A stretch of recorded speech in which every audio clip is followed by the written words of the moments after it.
To quote a time-honored line from one of the best movies of all time, Animal House, this is gonna be great. The U.S. Navy is showing off a new drone system designed to protect its ships. It's called Locust. It fires off a swarm of small drones that autonomously communicate with each other to launch attacks against enemy targets. Kurt, the cyber guy, Knudsen, is here. And Kurt, how exactly do these things work? Because it looks like a video game to me. Actually, it does. Good to see you. Yeah. It's all about really the latest technology coming out with the Navy. They have been in research. Kurt, what happened to your hair, man? Have been starting to test this video that has come out about a little over a week ago.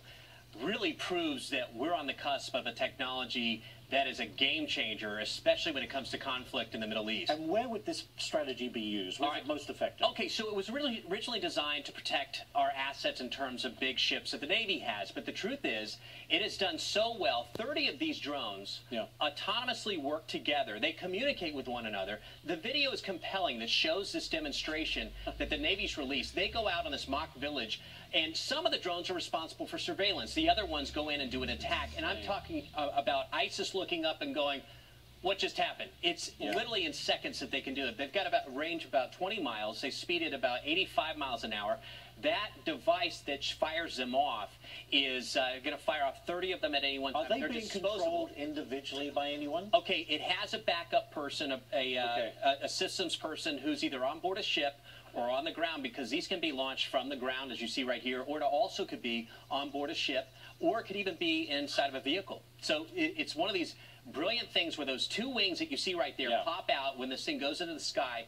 It's tooling around, gets its mission done, and before the enemy knows what's happened, it is done. Over. It's back home, or it's so low cost, and it's designed not just to save lives, but to reduce the cost of asset loss in the field. Right. That these things are disposable. So they're able to produce them at a low cost. That was my case. I'm saying they're going to be expensive, but apparently not. No, these are. I don't have a price tag on them, but they were designed with the intention of making them expendable, and that they would just be lost in the field or destroyed there. Is the United States the first to have this technology? As far as we know, it is. And I'll tell you right now, in 2016, I think we're going to see this come to prime time. And then I think it'll be very interesting, because then we'll have this very big proof of performance parade that's happening with the military saying, look what we've done.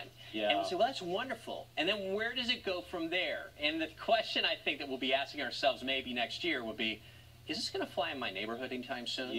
30 drones zipping around my head, and then whammo, they've gone on. But their accuracy has been proven in terms of a strike. They're able to go in and say, okay, the enemy is in the 4th bedroom at this particular latitude and longitude, and just do that damage in that one bedroom of a structure and get out. So this is another example of taking humans out of the equation, pulling back and letting all these automatic drones take over. Exactly. It's about... So we're going to see more of this type of weapon. You're going to see a lot more of it because of its cost. Locust is an acronym for low-cost UAV swarming technology. So you keep the low costs in there, you can keep the taxpayers happy, you can do the swarming and make good combat decisions out in the field, and this stuff works, you're going to see this really take off. Take off being the key. So are we ready to deploy these things right now? We've seen the videos, so can we expect them to be used in the near future? I think next year. I think right now you're seeing testing being done of this. It's gone so well that their projections for 2016, we may learn that they're using it earlier. So if you're ISIS, you're nervous. I would be really afraid if I'm Al-Qaeda, if I'm ISIS. Yeah, buddy. Great stuff. Fascinating, too. Thank you so much, Kirk. We appreciate you. All right. Yeah, I tell you what, there's always going to be a need for good boots on the ground, and I give it all up to those boots on the ground. Those men and women deserve everything they got coming. Benefits, everything. Everything.